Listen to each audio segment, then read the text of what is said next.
Okay, so here I am, headed back down to Quartzsite after running all my errands, getting my medications filled, getting my shingles vaccine, and I'm heading south now on Highway 95, and I left off talking about my first camp hosting experience. Well, I said that I wanted to be in a national park, but it turns out, even though it's not paid, it is highly competitive to get one of these volunteer positions in a national park, in particular, the popular national parks.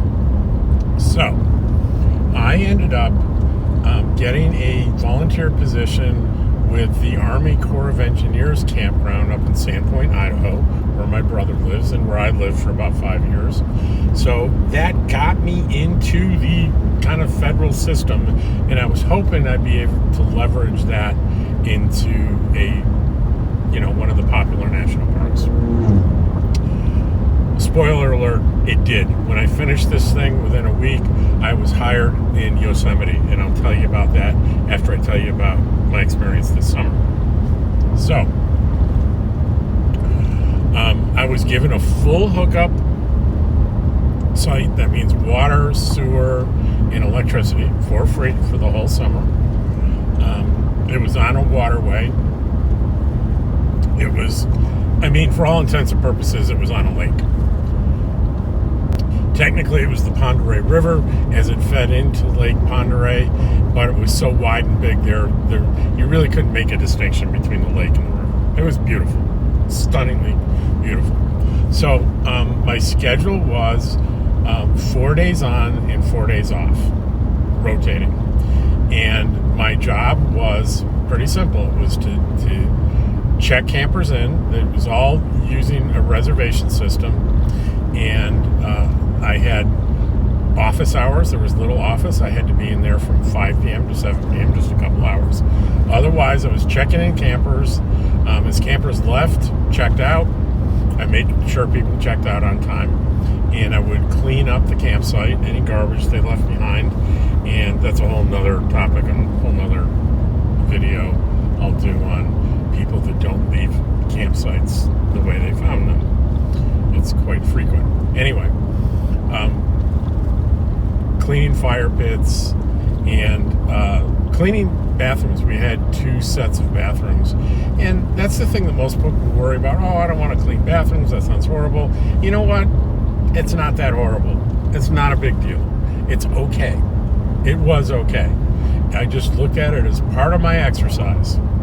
And I took pride in keeping my bathrooms clean, because it's a welcome thing when you're camping to go into a public restroom and have it be clean and inviting and have enough toilet paper and paper towels.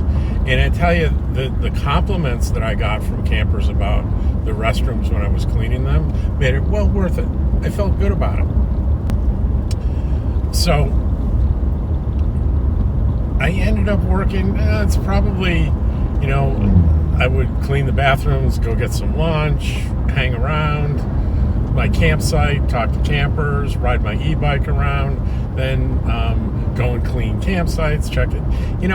I would probably say I probably worked a solid 6 hours each one of those 4 days, maybe 7. So somewhere between 24 and 30 hours a week. I considered more than happy to do that for my pre-campsite. Then I would have 4 days in a row. I could do whatever I wanted. Towards halfway through, I got another camp host working with me, so we were able to split the duties.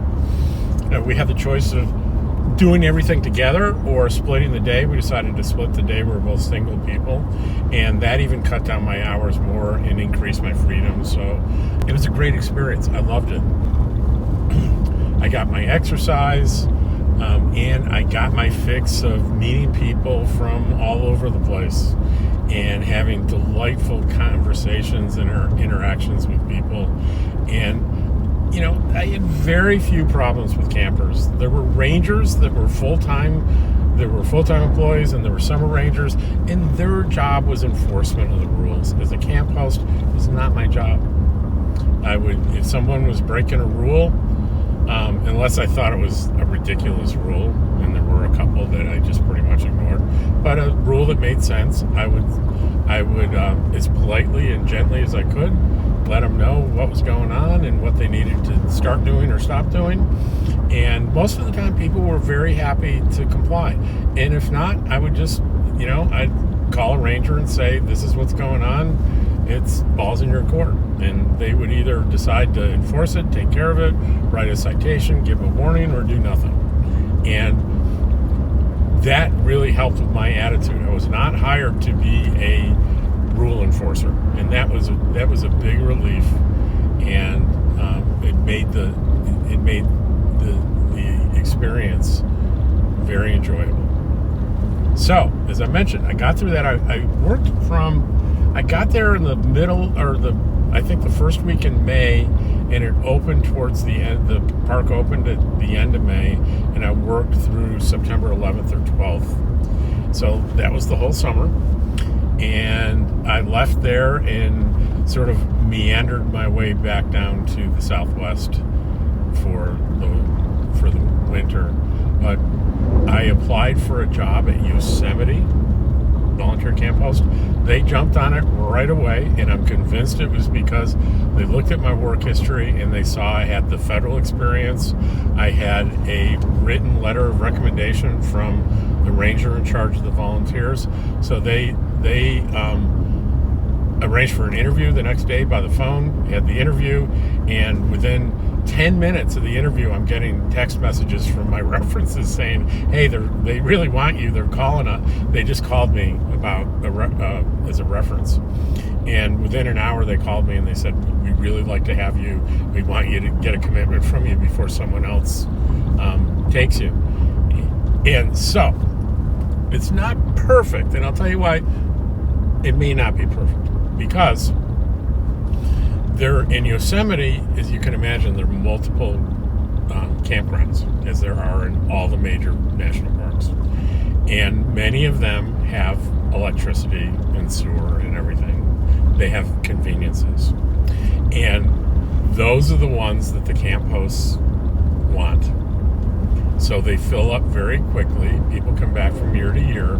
So the next tier, what's maybe left, where they introduce new camp hosts to the national parks or to their national park, would be campgrounds that do not have full hookups. So what they offered me two different campgrounds. One was called Crane Flat. It's 6,000 feet, and a smaller one called White Wolf, I think. I'm not sure.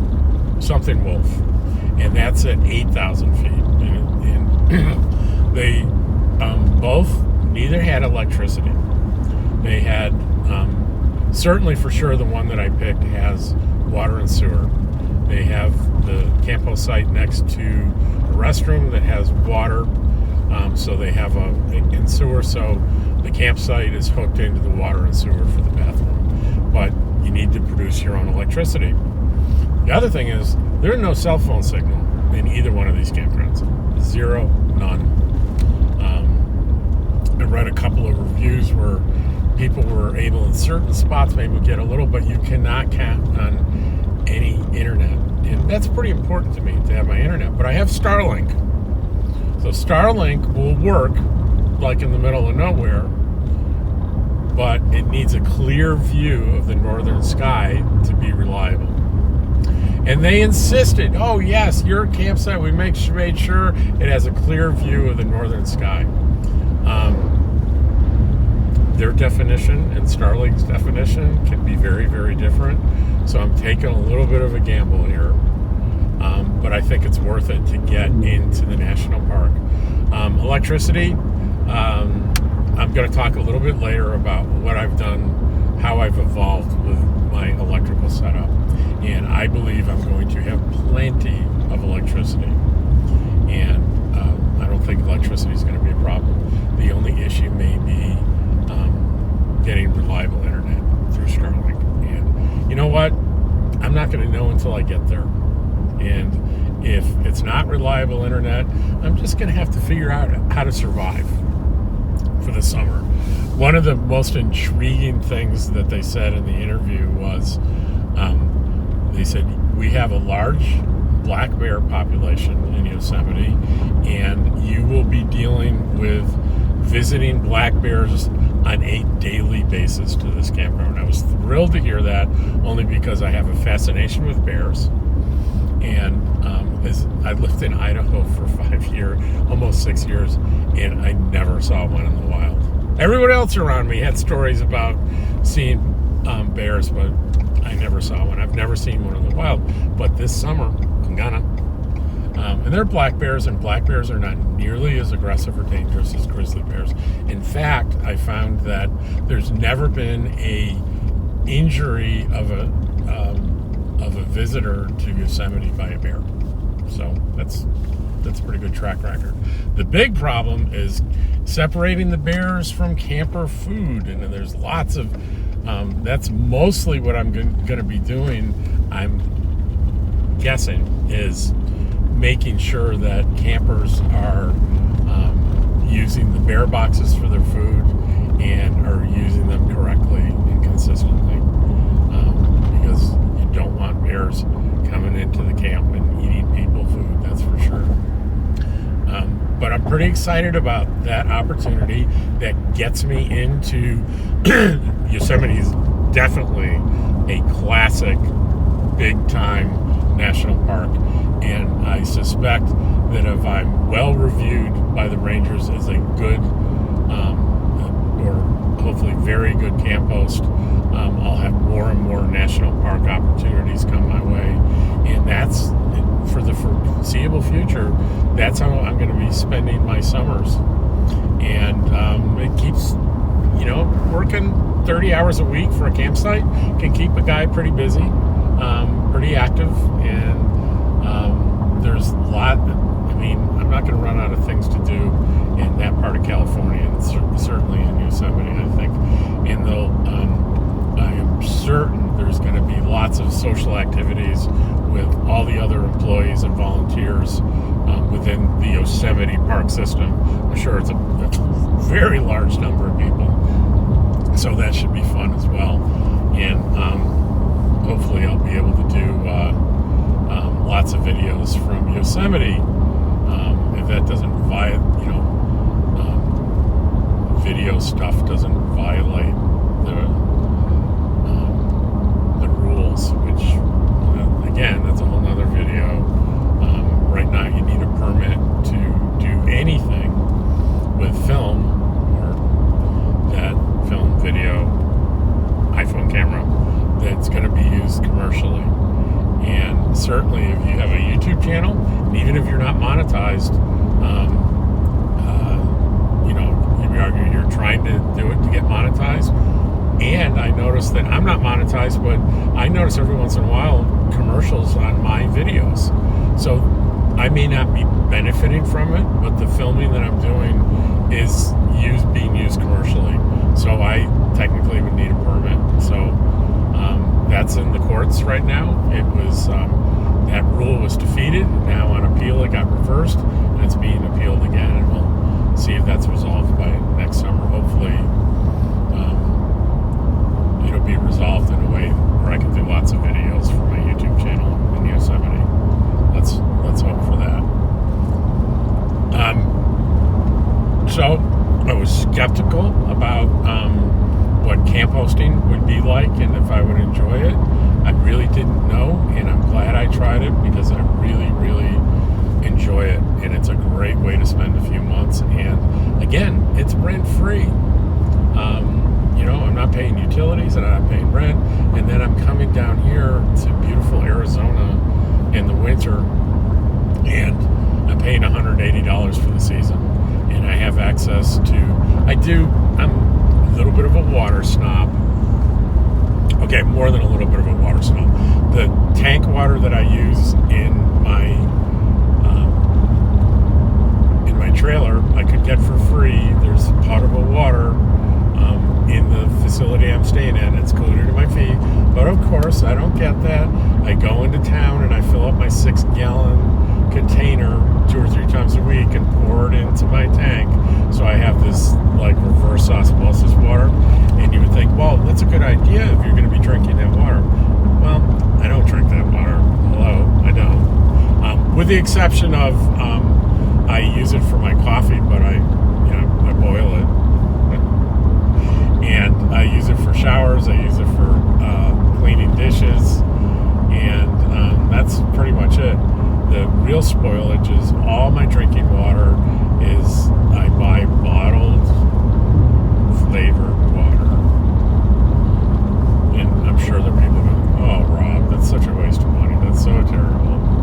But I like it. I can afford it, so that's my drinking water. So I was a little concerned about for next summer my electricity because I was going to be so dependent on it that, well, before I tell you what I did, let me tell you what I ended up with. I told you I bought one lithium battery back in the beginning. Before I went on the road full time, I bought a second lithium battery. So that meant I had 200 amp hours of lithium batteries, and I added some other things to that. I added a little bit more solar power to charge that 200 amp hours, and I added a device called a DC to DC charger. It's a fancy way of saying it's a device that you wire from your battery bank through to your vehicle, so when you're driving your vehicle, it uses the power of the alternator in the vehicle to charge your battery bank while you're driving. And I bought one that does 30 amps. That's a lot, right? So put every hour it'll throw 30 amps into the batteries if it needs it. The other thing I did was I did have a generator that was pretty big. It was like a 3,100 watt generator. It was big and it was heavy, and I couldn't fit it anywhere in the trailer. I had to carry it in the back of the pickup. Well, I traded that in for a smaller Honda generator that is maybe 2/3 the power, but half the size. I added some devices on my a device on my air conditioner called a soft start. So generally with an air conditioner on an RV or any air conditioner, it requires a great deal of power to start the compressor. And if you're using a generator, you need one powerful enough to do that. And my small one wasn't powerful enough really to reliably run to even start my air conditioner. So a soft starter is a device that takes in power from the generator, builds it up and stores it, and is able to deliver that surge. So it takes a few extra minutes to start the compressor, but it starts it just fine. So, and I can fit that generator in my storage compartment, so that's nice. It leaves the bed of my truck open for other things. When I say other things, I mean when I move from campsite to campsite, the back of my pickup truck, the bed looks like those Tetris things that everything's all sort of fitting together exactly right. If not everything will fit. Remember, I carry my whole life with me in this 21-foot trailer and a long bed pickup truck. So, where the hell was I?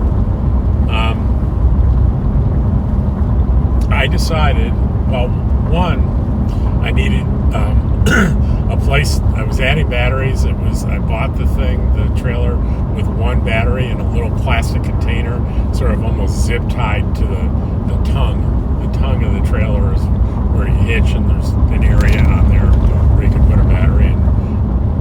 I went ahead and I invested in a large rectangular metal box that could hold multiple batteries, and had that like bolted onto the tongue, so it easily fit my two 100 watt lithium batteries plus the DC to DC charger.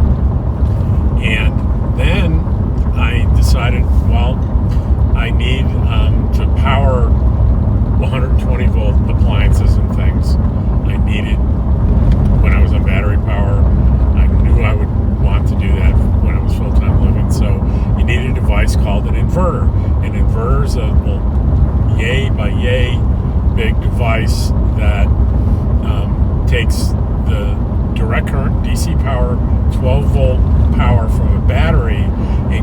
converts it into alternating current 120 volts. So you can plug regular stuff into it, appliances.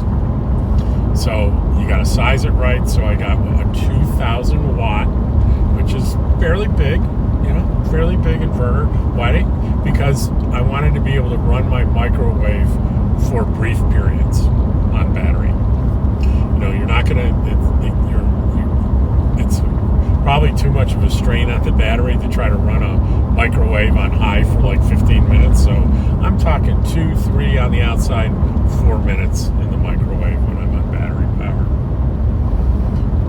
So that was all done. And then when I found out about Yosemite, I talked to my friend Tim, and he said, you really should increase your battery bank. You might be under trees, you might have days of rain. There's, by the way, there's very strict requirements on when you can have your generator on in the national parks, and it's very brief periods of time, like 2 hours in the morning, 2 hours at night, et cetera, et cetera. Said you should get another. He said that you can get a great deal. You can get, it's not the same brand as I had Battleborn batteries, which are like the Cadillac of the Cadillac of lithium batteries. He said there's one by a company called Losagy for just under $700. You can get a 200 amp hour battery, which would double your battery bank. And I looked at it and I researched it, and it looked good, so I bought one. And I with the planning on putting it in that that container and doubling my battery capacity to 400 amp hours, which for my little trailer is huge. Well, I had to move. There wasn't enough room for that inverter and the battery, so I had to move my inverter to inside one of the storage compartments of my trailer. So I had to buy, really large gauge wiring to move it. And I did that. And Tim, he worked on generators in the Army. He knows everything that I don't know about electricity. He helped me do that. So now I've got a battery bank of 400 amp hours, and I've got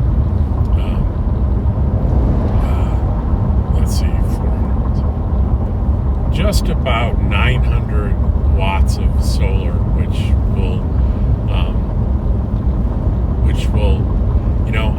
in the summer and a bright sunny day, I think it'll come close to putting 200 amp hours into the battery if I need it, if I even use that much. And the only reason I would use that kind is having a lot of appliances going, and a stretch of maybe rain without much sunshine. Over a couple of days, I might use half my battery bank, 200 amp hours.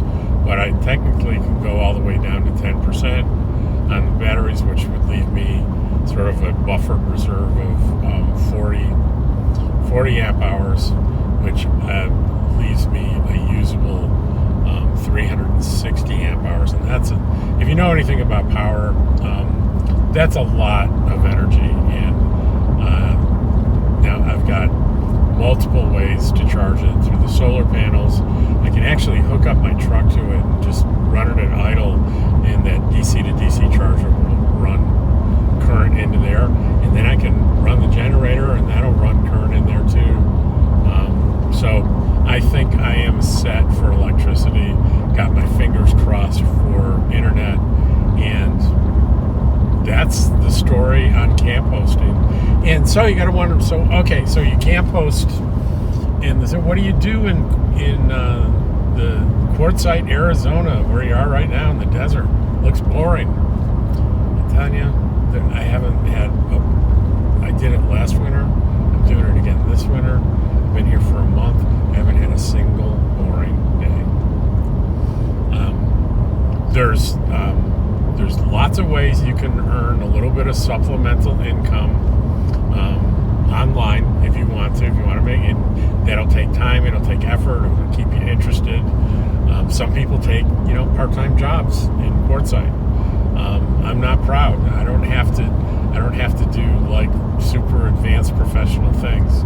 Like, I cleaned bathrooms last summer, and I was fine with it. And incidentally, a woman did come up to me when I was cleaning the bathroom, and she said, there's nothing sexier than a man mopping a bathroom. So I got that going for me. Anyway,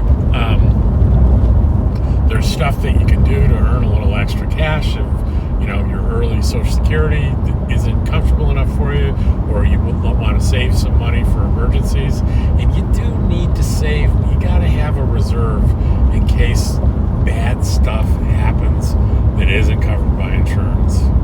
Like, whatever vehicle you're driving, whether it's the Class A or my pickup truck, stuff can go south very suddenly, unexpectedly, and you can end up with a repair bill of thousands of dollars without warning. And you really need to be prepared for that if you're going to live this lifestyle. It has not happened to me yet, but it's certainly, given enough time, will happen to me.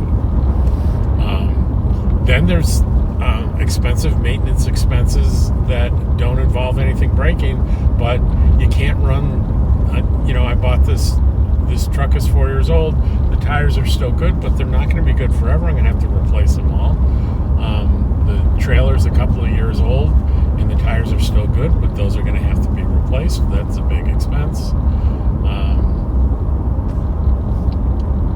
If you go in and assuming that you're not going to have unplanned, unexpected expenses, I think you're making a big mistake, especially if you don't have a reserve built up. And it's always a good idea. I mean, look, if you adopt this lifestyle, your expenses are going to be pretty damn low. So you can save money if you're intentional and mindful about it. When I worked out my expenses, my biggest single monthly expense was, surprisingly, groceries. Before I got intentional about managing my expenses, I was going back and I was adding up all the Safeway charges and Walmart and everything, and I was spending $800 a month a single guy. That's ridiculous. So when I started really paying attention to what I was spending, and I got to tell you, I was wasting food as well. I was, I'd go and get excited about these, semi-prepared meals and these meats and stuff, and I would end up, stuff would go bad, and I'd throw it out, and it was just really pissing money away, and it's not good. So I got intentional about it, and I've gone from $800 a month to between $500 and $600 a month. And one of the things I really like about Quartzsite is there are two sort of discount grocery outlets that have dry goods that are expired.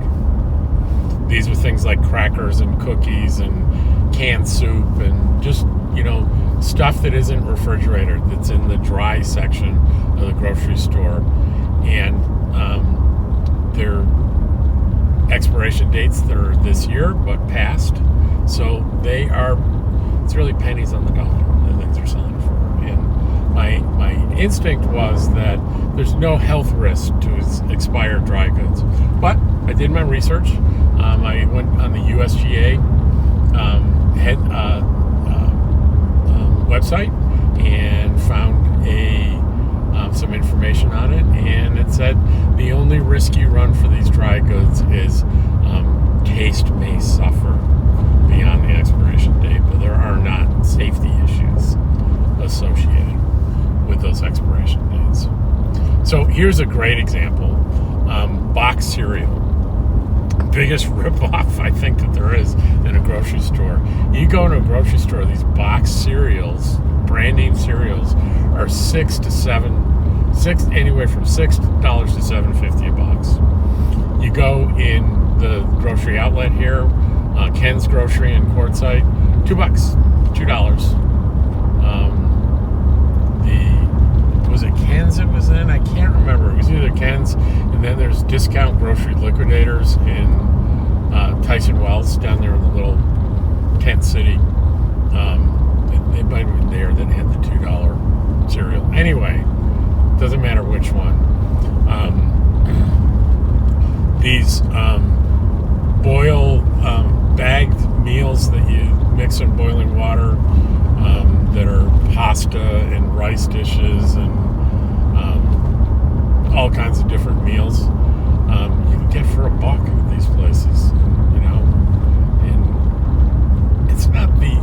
it's not organic,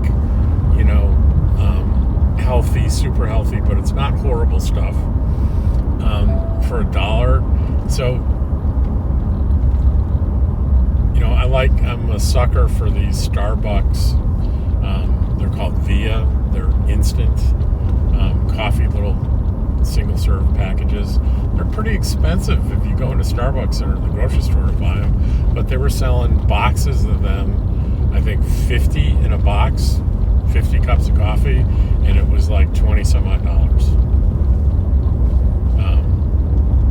So I'm getting my Starbucks coffee for, 50 cents a cup. To me, it tastes exactly the same. I don't know how Starbucks does that instant coffee thing, but it does a good job. I'm already back in Quartzsite, and I'm sure I know I'm going to put it up on the screen when I arrived in Parker. But it was 52 minutes, and that was with missing the turn because I was babbling and having to turn around and go back the other ways. It was really more like just under 50 minutes, and going the speed limit, and there's really no traffic to speak of. And here we are back in Quartzsite, and I've pretty much told the story of, what I planned, how I planned it, and how did it turn out, the good, the bad, and the ugly. And a lot of it's luck, let me tell you about that. I belong to a Winnebago Micro Mini Facebook group. It's big. And as it turns out, mine was manufactured in early 2021, and it turns out right a few months afterwards, they started introducing a different mechanism, a new mechanism for the slide out.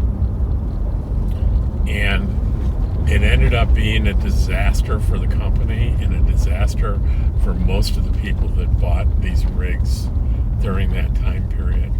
It was covered under warranty. These slide outs were breaking, stuck open, stuck in, stuck halfway. I don't know exactly.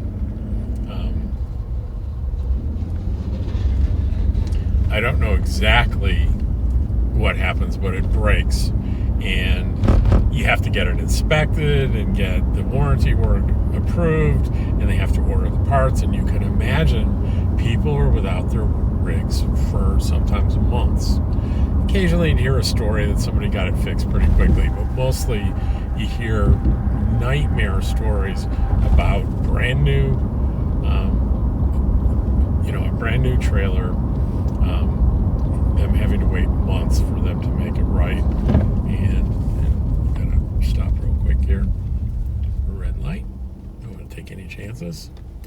And if it had happened to me, could easily, if I waited a little, if the timing were different, it probably would have delayed my retirement for a few months and cost me quite a bit to probably rent a hotel room temporary or something while I was waiting for them to fix my rig. So luck has a lot to do with it. There were other stories. Things are breaking right and left, and they're complaining about the workmanship, and I didn't have anything like that. I didn't have stuff break, and I was dragging this thing from Virginia to Idaho to Nevada and back and forth and in the desert.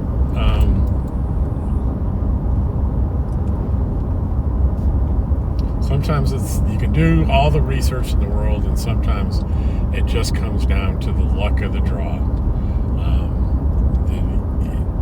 And the other thing I got lucky in, I think, I used some lived experience to make my decision about what kind of rig and setup I wanted. But I was also lucky. I mean, you find over and over again that the rig and the setup that people thought they wanted a year later, they're realizing this isn't really for me.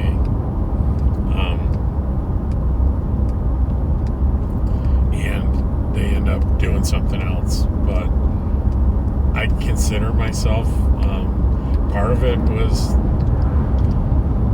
the research that I did and living in my rig full time and stationary before I left. And I don't know. A lot of it's luck. I'm still very enamored with having the trailer that I have, the setup I have, the truck that I have. It really, really works for me.